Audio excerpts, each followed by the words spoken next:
Welcome back, my loves. It's Ava. You know me. I've spent years sitting in the front row of the absolute circus we call modern romance. I've seen enough cheating husbands, delusional mistresses, and shattered vows to write a survival guide. But today's story, oh, grab your wine, ladies. This isn't just about a marriage collapsing. It's about a mother coming back from the dead to absolutely nuke the man who broke her daughter.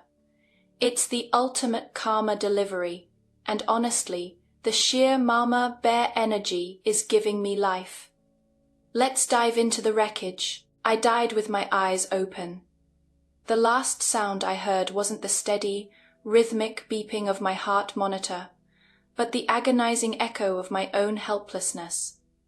I was Martha, a single mother dying of stage 4 cancer. To pay for my astronomical medical bills, my beautiful, kind-hearted daughter, Paige, had sold her soul. She married Neil Sterling, the heir to the East Coast's most ruthless billionaire family. She told me she was happy. She told me Neil loved her. But in my final, gasping moments, a nurse had accidentally left the television on. A gossip channel was playing a leaked video. It showed my Paige, 7 months pregnant, standing in a corner at a high society party, trembling, while Neil's infamous mistress, Serena, humiliated her in front of a laughing crowd. My heart shattered. The sheer, unadulterated rage of a mother who couldn't protect her child was a fire so hot it burned away my last breath. If I had power, I thought, as the darkness took me, if I just had the power, I would tear them apart. Then I blinked. The smell of hospital antiseptic was gone, replaced by the rich scent of aged leather and Tom Ford perfume. I wasn't in a hospital bed. I was sitting in the back of a moving Maybach. I looked down. These weren't my frail, needle-bruised hands. These hands were manicured, steady, and adorned with a massive, flawless emerald ring that screamed generational wealth. I caught my reflection in the tinted privacy glass of the window. My breath hitched. The face staring back at me belonged to Eleanor Sterling, the matriarch, the iron-fisted ruler of the Sterling financial empire, and, most importantly, Neil's adoptive mother. The universe hadn't just given me a second chance. It had handed me a loaded gun. I possessed the soul of a furious, grieving mother and the limitless wealth and absolute authority of the most powerful woman in New York. Madam Sterling, the chauffeur's respectful voice, came through the intercom. "We have arrived at the Apex VIP Club. Mr. Neil and Miss Serena are in the penthouse suite, as you requested to know." A cold, deadly smile spread across my face. Perfect. I stepped out of the car, my designer heels clicking against the marble floors of the club. The staff parted like the Red Sea, their eyes lowered in absolute terror. Eleanor Sterling was known for ruining lives before her morning coffee. Today, I was going to live up to that reputation. I reached the heavy oak doors of the penthouse suite. Before the bodyguards could even announce me, I pushed the doors open. The scene inside made my blood boil. The suite was filled with Serena's parasitic socialite friends, lounging on velvet sofas. But my eyes instantly locked onto Paige. Me sweet, beautiful Paige. She was 7 months pregnant, her face pale and exhausted, yet she wasn't sitting. She was standing awkwardly by the table, holding a heavy silver tray of champagne flutes like a lowly servant. Serena, draped in a silk slip dress, lounged on the center sofa, examining her nails. With a malicious smirk, Serena deliberately knocked her elbow against a crystal pitcher of ice water. The freezing water cascaded directly onto Paige's pregnant belly, soaking her maternity dress. Paige gasped, stepping back, her hands instinctively protecting her stomach. "Oh, Look what you made me do, you clumsy cow, Serena sneered, the other women in the room giggling. Serena pointed a manicured finger at the soaked Persian rug. Get on your knees and wipe it up. Paige's lips trembled. Serena, please. I can't bend down, my back. Serena stood up, her voice dropping into a venomous whisper. You will get on your knees, Paige, or so help me. I will call Neil right now and tell him to stop paying the hospital bills for your pathetic, dying mother. How long do you think she'll last if they pull her plug tonight? Paige's eyes filled with tears of pure terror. Slowly, agonizingly, my pregnant daughter began to lower herself toward the floor. Stop! My voice wasn't loud, but it cut through the room like a guillotine blade. The music died. The giggling stopped. Every head snapped toward the doorway. Serena's arrogant smirk vanished, quickly replaced by a sickeningly sweet, sycophantic smile. She rushed toward me, her arms extended. Eleanor! Oh my goodness! What a surprise! Did Neil send you to pick me up? We were just having a little fun with... Smack. The sound of my palm connecting with Serena's face echoed like a gunshot in the silent room. I didn't hold back. The heavy emerald ring on my finger caught her cheekbone.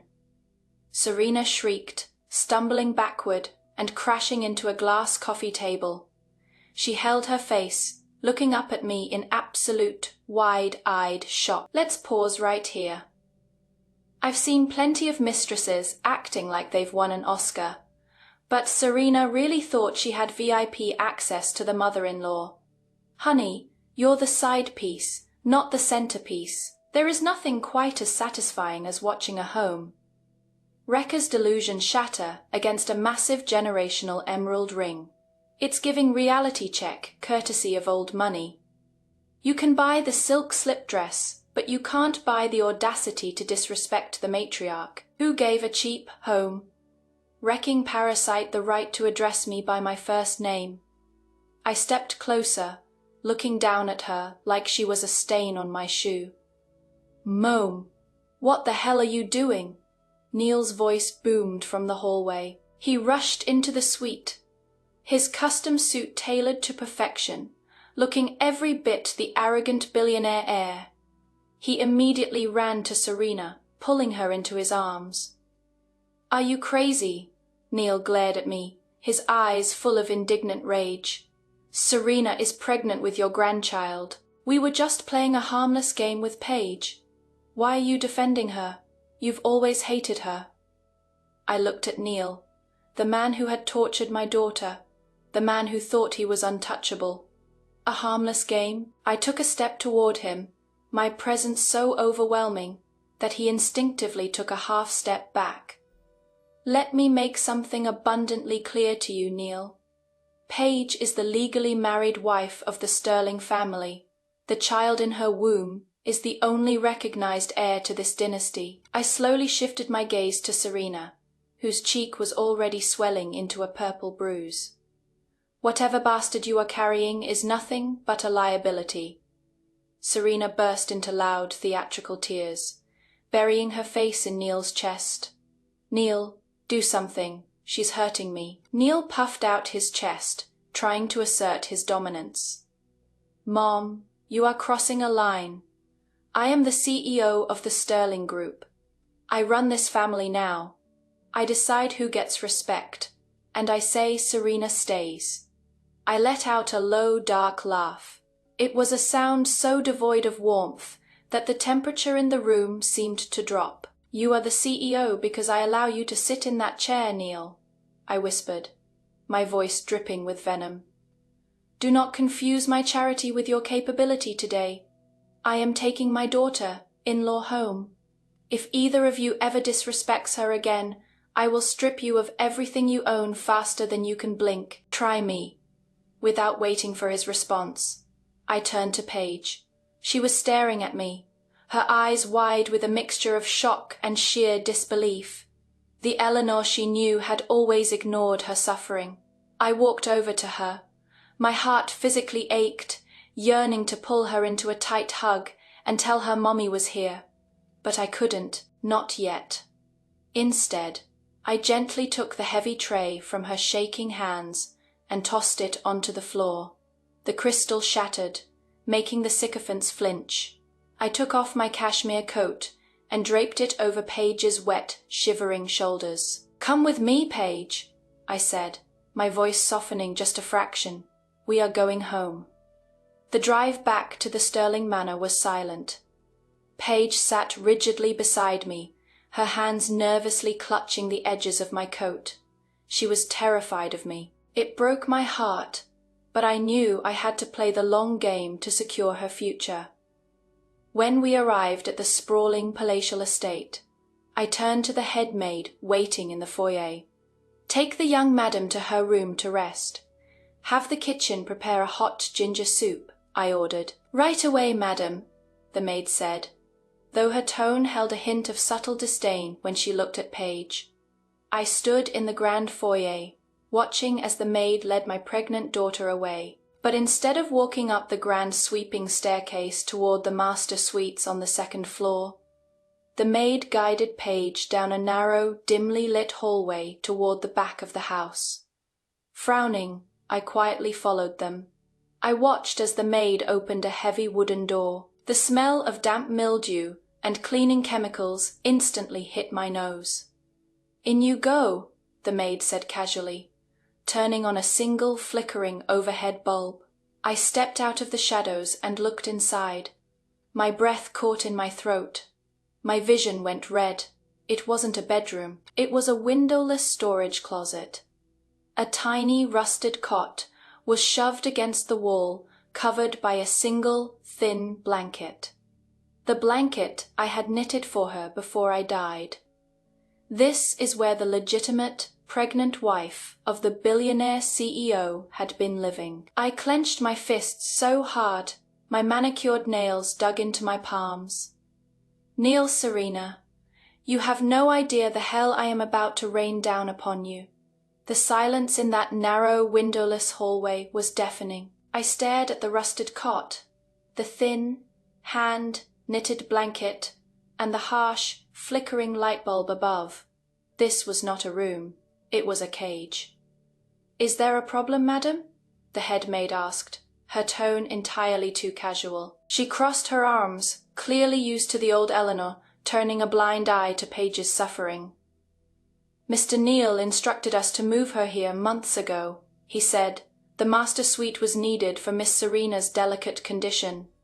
I turned my head slowly. The look I gave her wasn't angry. It was absolutely dead. "Who pays your salary?" My voice was a soft, dangerous purr. The maid's smug expression faltered. Excuse me," I asked a simple question. "Does Neil sign your paychecks, or does the Sterling Family Trust, which I control, sign them?" The trust, madam." The color drained from the maid's face. "You have exactly 5 minutes to pack your belongings and leave this estate," I commanded, my voice echoing off the narrow walls. "If I see your face on my property in 6 minutes, I will ensure you are blacklisted from every domestic agency on the East Coast." The maid gasped, her eyes widening in pure panic, but I had already turned my back to her. "Guards," I snapped. 2 massive security men in tailored suits instantly materialized at the end of the hall. "Go up to the south-facing master suite," I ordered, my tone leaving zero room for hesitation. "Take everything that belongs to Serena Vance. The clothes, the cosmetics, the jewelry. Throw it all onto the front driveway. Now." The guards didn't ask questions. They moved within 10 minutes. The grand driveway of the Sterling Manor became a graveyard of misplaced arrogance. Expensive perfumes shattered against the cobblestones. Custom designer luggage was tossed carelessly into the dirt. Right on cue, Neil's silver sports car roared through the front gates. The car screeched to a halt. Serena stepped out, her eyes locking onto the pile of her worldly possessions scattered in the dust. My things! She shrieked, running toward a crushed leather handbag. Neil, what is going on? I stood at the top of the grand entrance steps, looking down at them like a queen surveying peasants. Neil stormed up the steps, his face flushed red with indignation. Mom, have you lost your mind? Why is Serena's property in the dirt? Because trash belongs outside, I replied coolly, not breaking eye contact. Serena clutched her pregnant belly, her face twisting into a mask of theatrical agony. She leaned heavily against Neil. Eleanor, how could you? I'm carrying your grandson. The stress you are putting me under, the doctor said. My heart can't take this. I need that master suite for the baby's health. Your baby's health? I let out a sharp, mocking laugh. You seem perfectly healthy when you are forcing a 7 months. Pregnant woman to scrub floors at a VIP club. The master suite belongs to the lady of the house. And unless I suddenly developed amnesia, the marriage certificate in the family vault has Paige's name on it, not yours.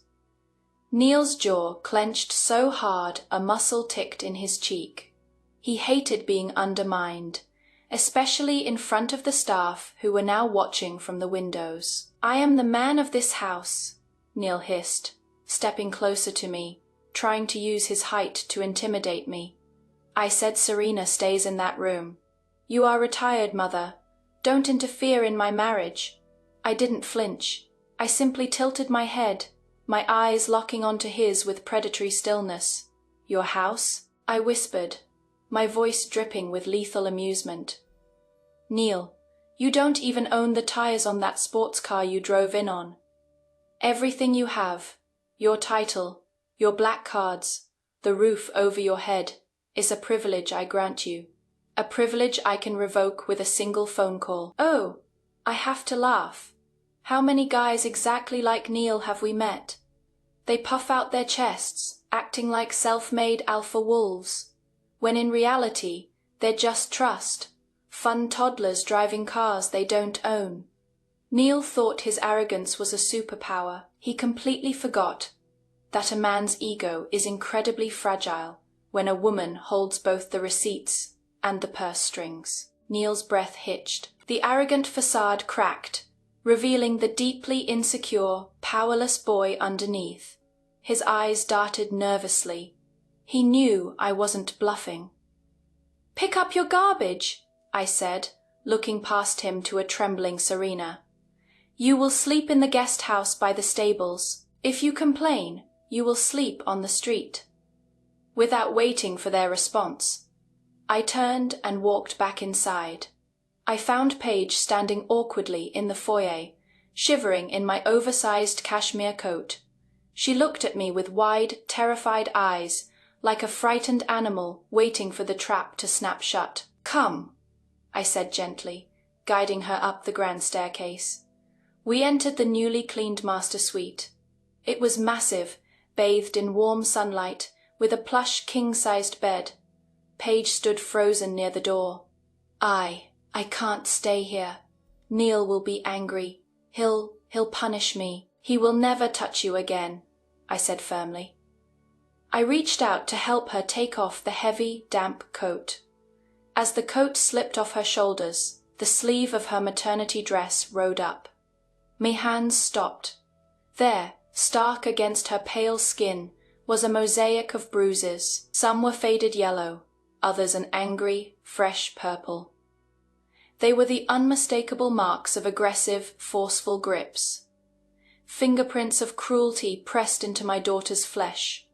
Underneath the persona of Eleanor Sterling, the soul of Martha screamed. My chest tightened so violently, I thought my heart would crack my ribs. My baby, my sweet, gentle girl, what have they done to you? I forced my face to remain neutral, masking the absolute inferno of rage burning inside me. I gently pulled her sleeve back down. Rest, Paige, I said, my voice thick with an emotion I had to swallow down. No one will enter this room, but me. You are safe. When I closed her bedroom door, The warmth left my eyes entirely. Neil, Serena, taking away your money isn't enough. I am going to obliterate your very existence. 3 days later, despite the humiliation of the driveway incident, Neil's ego couldn't handle defeat. To save face and reassert his dominance in high society, he threw a lavish gala at the Sterling Manor under the guise of an annual charity event. His real goal was obvious: to publicly parade Serena around and solidify her status among the elite. The grand ballroom was packed with Wall Street titans, politicians, and socialites. I descended the grand staircase, wearing a sharp, tailored suit that commanded immediate silence. The music dimmed. The whispers started. Neil noticed me and immediately stiffened. Serena, clinging to his arm, looked away, her face pale. I ignored the sycophants, trying to hand me champagne, and walked straight to Neil. My eyes scanned the room. "Where is Paige?" I demanded. Neil forced a tight, arrogant smile for the onlookers. "She's resting, Mother. She threw a tantrum earlier and tried to push Serena down the stairs. I had to give her a time out to cool off. She's too emotionally unstable for a party." Serena immediately touched her stomach, looking up at me with fake tears in her eyes. It was terrifying, Eleanor, if Neil hadn't caught me. I didn't care about her pathetic acting. A cold dread was pooling in my stomach. "Where is she?" Before Neil could answer, the head butler pushed through the crowd. He was an older man, and right now he was sweating profusely, his hands trembling violently. He rushed to my side, completely ignoring Neil, and leaned in. "Madam," the butler whispered, his voice cracking with sheer terror. "The young wife, Mr. Neil, ordered the guards to lock her in the subterranean wine cellar 3 hours ago." The blood roared in my ears. "The temperature control is set to 40 degrees, the butler choked out. She was crying at first. "But, madam, there hasn't been a sound from inside for over an hour." 40 degrees? 3 hours? A 7-month pregnant woman? The numbers crashed in my mind like a collapsing building. I didn't say a word to Neil. I didn't even look at him. I simply turned and sprinted toward the west wing of the manor. "Mom, where are you going?" "The guests are."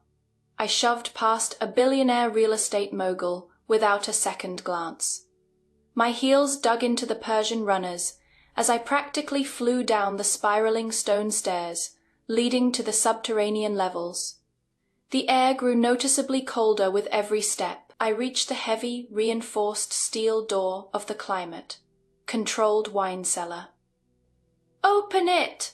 I screamed at the security guard standing outside. The guard fumbled with the biometric lock, his hands shaking under the sheer, murderous weight of my glare. The heavy door hissed open. A blast of frigid, refrigerated air hit my face. The cellar was massive, lined with thousands of vintage bottles, and plunged in near darkness to preserve the wine. "Paige!" I screamed, my voice echoing off the glass and stone silence. I ran down the aisles, my eyes desperately scanning the shadows. Then I saw it, tucked into the farthest corner, curled into a tight fetal ball on the freezing stone floor, was Paige. She was wearing nothing but a thin silk evening slip. Her lips were a terrifying shade of blue, and frost clung to her eyelashes. Her arms were wrapped tightly around her swollen belly in a desperate final attempt to protect her baby. She wasn't shivering anymore. That was the most terrifying part. Paige. I dropped to my knees on the freezing stone, pulling her icy body against my chest. "No, no, no, baby, please." I stripped off my blazer and wrapped it around her. I rubbed her arms, her face, praying for a reaction.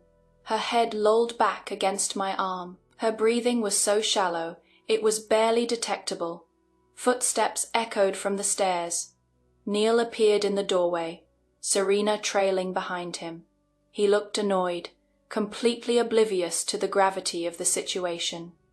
"Mom, you are making a scene," Neil sighed, crossing his arms. "She is just faking it to get attention." "Get up, Paige." I laid Paige gently on the floor. I stood up. I didn't speak. I walked the 10 feet between us with terrifying, measured steps. Neil opened his mouth to speak again, but he never got the chance. I swung my arm with every ounce of strength I possessed. The slap didn't just hit his cheek. It snapped his head to the side with a sickening crack. Neil staggered backward, crashing into a wine rack. Bottles of $1,000 Bordeaux shattered on the floor, splashing red across his custom suit like blood. He held his face, looking up at me in absolute shock. "Call an ambulance." I snarled at the paralyzed security guard. "Tell them it is a code blue, severe hypothermia, pregnant female now." The guard scrambled for his radio. I looked down at Neil, my voice dropping to a deadly, quiet hiss. "If she dies, if that baby dies, I will not just ruin you, Neil. I will erase you from the face of the earth." The ambulance sirens wailed through the night, a stark contrast to the classical music still playing in the grand ballroom. A private medical team rushed Paige out on a stretcher, an oxygen mask strapped to her pale face. I stood in the grand foyer, watching the ambulance tear down the driveway. I took a deep, shuddering breath, locking the terrified mother deep inside, and bringing the ruthless matriarch back to the surface. I turned around and walked back into the ballroom. The music had stopped. The elite guests were whispering furiously, their eyes darting between me, the blood like wine stains on Neil's suit, and Serena, who was nervously twisting a napkin. Neil tried to salvage his pride. He cleared his throat, addressing the room. "A minor medical emergency, everyone. My wife has always had a fragile constitution.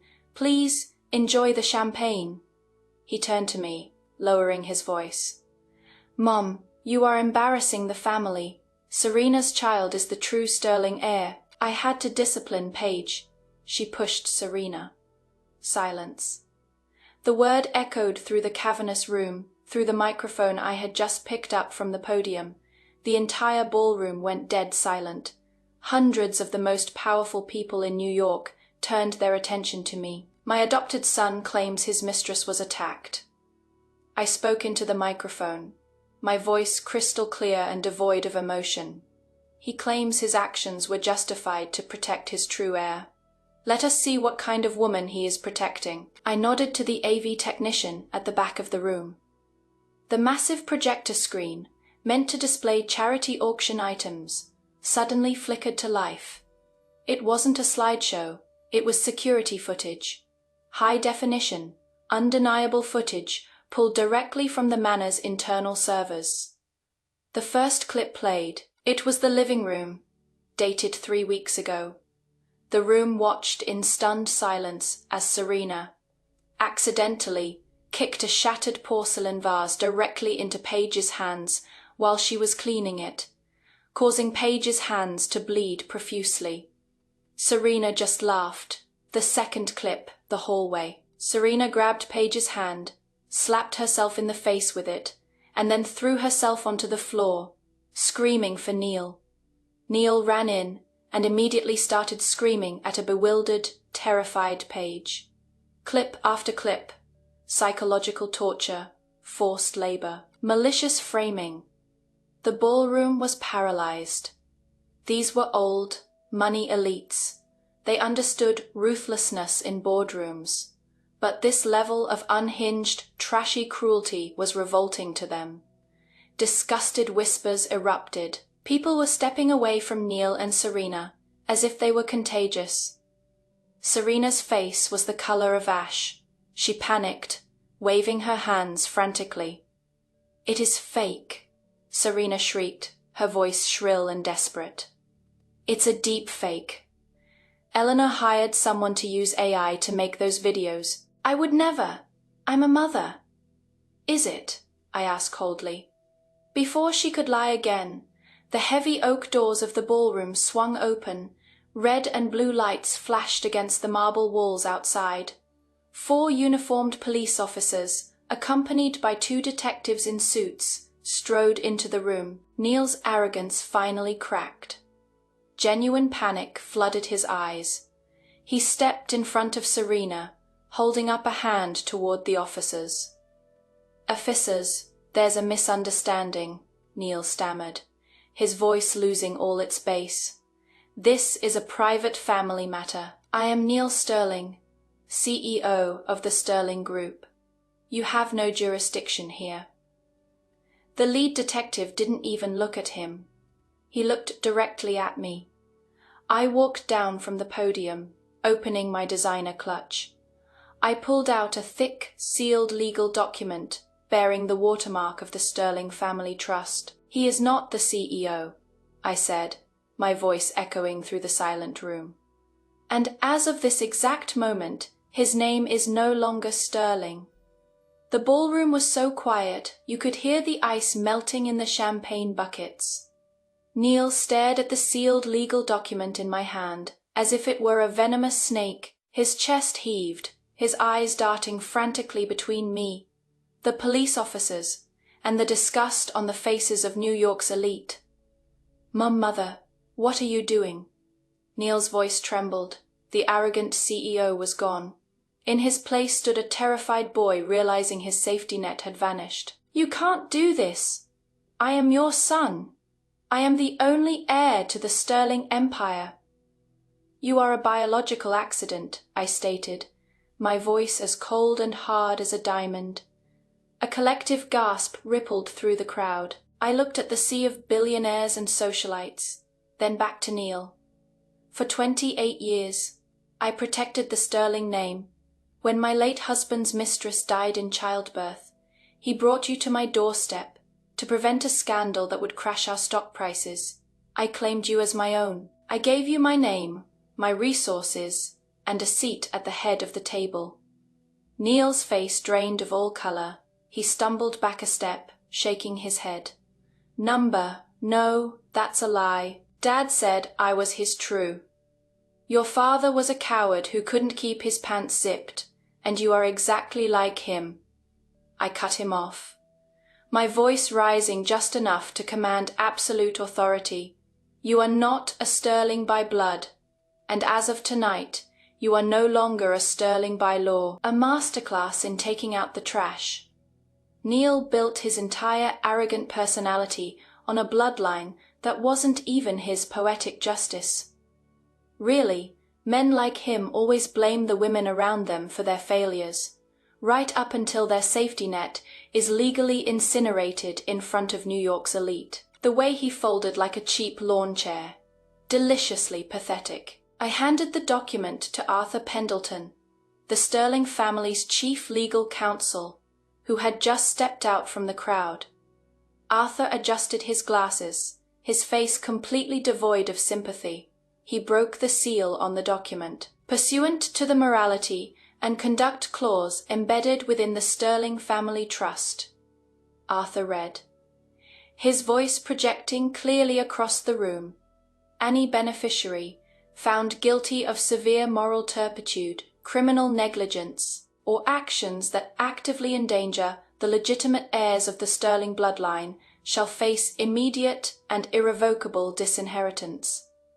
Serena grabbed Neil's arm, her perfectly manicured nails digging into his ruined suit jacket. "Neil, do something. Tell them to stop, my baby. Shut up." Neil snapped at her, his voice cracking. He looked back at me, dropping to his knees right there on the marble floor. The collective shock of the room was palpable. The untouchable Neil Sterling was kneeling. "Mom, please." Tears spilled down his face, mixing with his sweat. "I made a mistake. I was stressed. Serena manipulated me. I'll send her away. I swear. Just don't take the company from me." Serena stared at him, horrified. In the span of 30 seconds, the man who promised her the world had thrown her directly under the bus to save himself. "You don't have a company to take, Mr. Vance. Arthur said coldly, deliberately using Serena's last name. Effective immediately, your 35% voting shares are revoked. The Centurion black cards in your wallet are deactivated. The penthouse in Manhattan, the summer estate in the Hamptons, and this very manor are property of the trust. You have 0 assets. Neil let out a guttural sound, halfway between a sob and a scream. Arthur turned to the lead detective. Officers Eleanor Sterling, as the sole controller of the property, wishes to press charges for trespassing, grand larceny of trust funds, and Arthur paused, looking at Serena, reckless endangerment, and attempted manslaughter of a pregnant woman. The detectives moved in. No, get your hands off me, Serena shrieked as an officer grabbed her arm, forcing it behind her back. The sharp click of handcuffs echoed loudly. I'm pregnant. You can't do this, Neil. Help me. Neil didn't even look at her. He was staring blankly at the floor, his entire reality shattered. 2 officers hauled him to his feet. He didn't fight back. His legs simply gave out, and they had to drag him toward the exit. As they dragged him past me, Neil suddenly lunged, straining against the officer's grip. Mom, you can't leave everything to Paige. She's weak. She'll ruin the company. I leaned in close, so only he could hear my final words to him. Paige is stronger than you will ever be, I whispered. Enjoy the gutter, Neil. It's where you belong. The heavy oak doors closed behind them. The flashing police lights faded down the driveway. I turned back to the room. The titans of industry were staring at me in absolute terrified awe. The gala is over, I announced calmly. Thank you for your generous donations to the charity. Good evening. 3 months later, the sterile smell of the hospital was the same, but the feeling in my chest was entirely different. I stood outside the VIP maternity suite at Mount Sinai Hospital. The anxiety that had gripped me for the past 3 months, the endless specialist appointments, the strict bed rest I had enforced for Paige, was finally dissipating. The door opened. The lead obstetrician stepped out, pulling down his surgical mask. He smiled. Congratulations, Madam Sterling, he said softly. It was a difficult delivery given the previous trauma, but she pulled through beautifully. It's a healthy baby boy, 6 pounds, 4 ounces. Both mother and child are doing perfectly. I closed my eyes, letting out a breath I felt I had been holding since the moment I died in that other hospital bed. Thank you, doctor, I whispered. I pushed open the door and stepped into the room.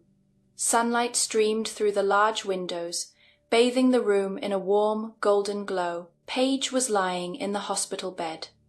Exhausted, pale, but radiant. In her arms was a tiny bundle wrapped in a soft blue blanket. She looked up as I entered, a weak but genuine smile spreading across her face. Over the last 3 months, the terror in her eyes had slowly been replaced by trust. I had shielded her from the media circus surrounding Neil and Serena's trials. I had fired anyone who dared speak their names. I had been the mother she needed, even if she thought I was just a reformed mother-in-law. Eleanor, Paige said softly, come meet him. I walked to the side of the bed. My hands trembled slightly as I reached out. Paige gently transferred the baby into my arms. He was so light, yet he carried the weight of 2 lifetimes. He had a tuft of dark hair and a tiny, perfect nose. But when he slowly opened his eyes, my breath caught. They were my eyes, Martha's eyes. He's beautiful, I choked out, a single tear escaping and rolling down my cheek. Paige watched me closely, her own eyes shining with unshed tears. You know, it's strange, she whispered. What is? I asked, unable to look away from my grandson. For the past 3 months.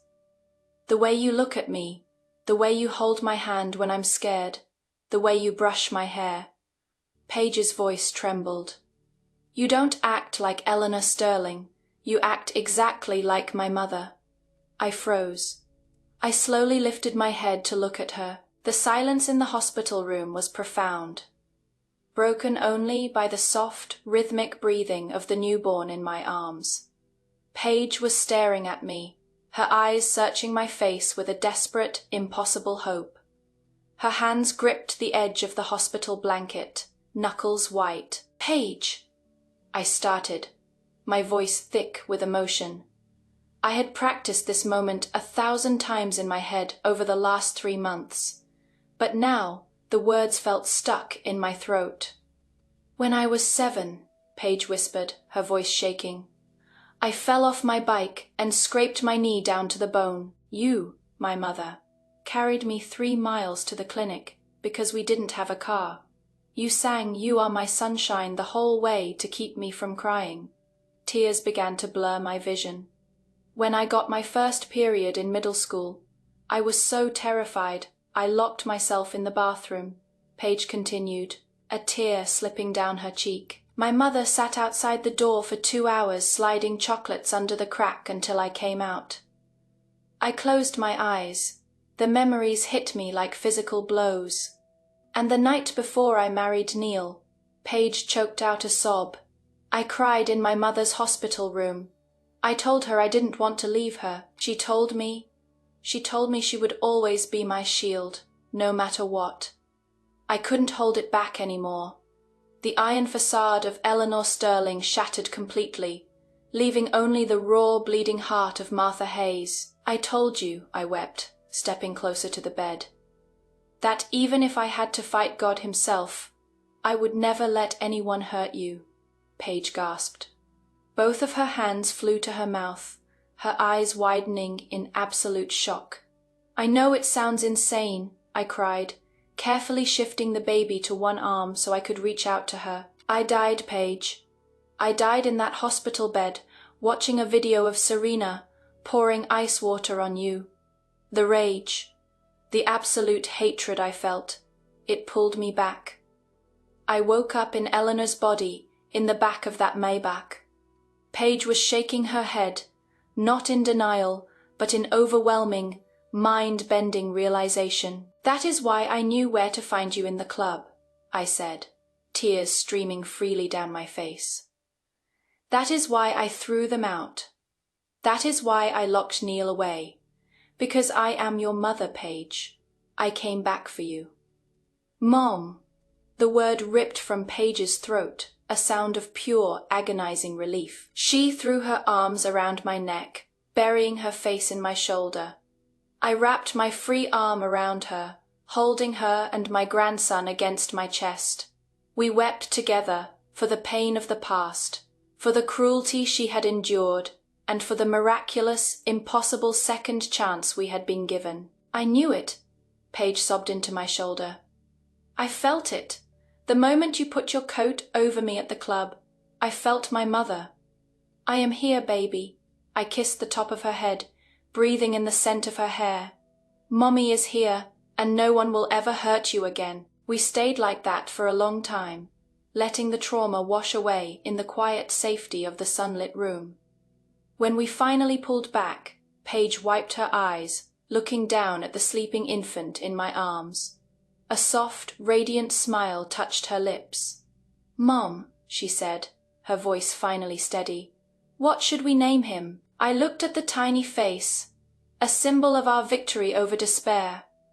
"Arthur," I said softly.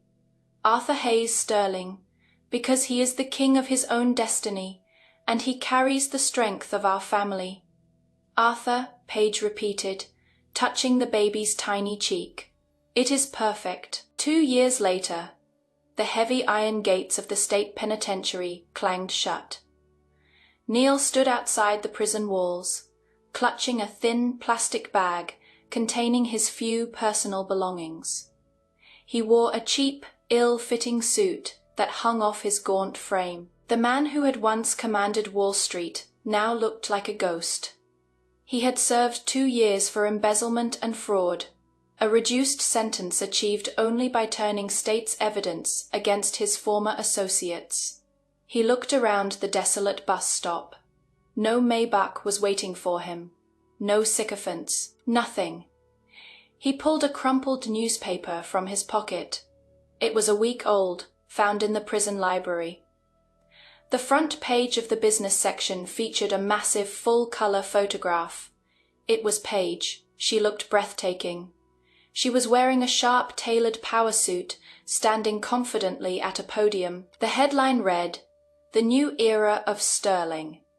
Paige Sterling assumes role as CEO, pledging billions to women's shelters. Behind her in the photograph, standing slightly out of focus, but radiating absolute protective authority, was me, Eleanor. Neil stared at the photo, his hands trembling. He remembered the cold, dark wine cellar. He remembered the arrogance that had blinded him. He had thrown away an empire for a woman who was currently serving a 10-year sentence for attempted manslaughter. A woman who had miscarried her leverage in prison due to the stress of her own lies. A rusted city bus pulled up, its brakes squealing loudly. "You getting on, buddy?" the tire driver asked. Neil folded the newspaper, his eyes hollow and dead. He stepped onto the bus, dropping his last few coins into the meter. He took a seat in the back, disappearing into the anonymity of the city he once thought he owned. Back at the Sterling Manor, the atmosphere was entirely different. The oppressive, cold silence of the past was gone. The grand foyer echoed with the sound of a toddler's laughter. "Catch him, Mom!" Paige laughed, jogging down the stairs in a comfortable cashmere sweater. Little Arthur, 2 years old and full of chaotic energy, was sprinting across the Persian rugs, clutching a stuffed bear. "I've got him," I laughed, stepping out from the study and scooping the boy up into my arms. I spun him around, making him shriek with delight. I looked at Paige as she reached the bottom of the stairs. She was glowing. She was a brilliant CEO, a loving mother, and a woman who had completely reclaimed her power. We walked out onto the back terrace, overlooking the sprawling, manicured gardens. The sun was setting, casting a warm, golden light over the estate. Paige leaned her head against my shoulder as we watched Arthur play on the grass. "We did it, Mom," she said softly. I smiled, wrapping my arm around her waist.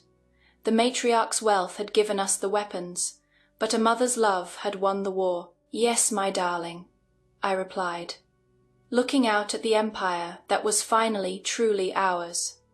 We did. Let's be real, ladies.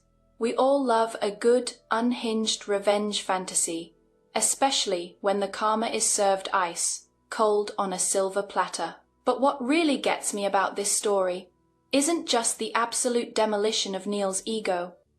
Though, let's be honest, watching a fake alpha male lose his black cards and his mind in the same 5 minutes is top-tier entertainment. What makes this story hit so close to home is the underlying truth about power and vulnerability. Men like Neil operate on the assumption that women will infinitely absorb their cruelty. They mistake patience for weakness. They think because a woman is quiet, she is broken. But what they never see coming is the absolute hurricane that unleashes when a woman finally decides she has nothing left to lose. In my years of observing relationships, I've learned one universal truth. The most dangerous thing in the world is a woman protecting her peace. Or in this case, her child. Neil thought he was the architect of his empire, but he was just a squatter in a house built by women. The moment Eleanor pulled the rug, his entire man of the house facade evaporated. It's a gentle reminder to all of us. Never let a man make you feel small in a room that you paid for. At its core, this isn't a story about a broken marriage. It's a love story between a mother and a daughter. It's about women reclaiming their power, fixing each other's crowns, and leaving the toxic baggage exactly where it belongs. In the dirt, waiting for the bus. So, my gorgeous observers, what did you think? If you woke up with absolute, limitless billionaire power for 24 hours, how would you handle a Neil in your life? Would you go the quiet, legal route? Or are we throwing designer luggage into the driveway? Drop your deliciously petty revenge plans in the comments below. You know, I read every single one. Until next time, keep your standards high and your boundaries thicker than a vault door. Cheers, ladies.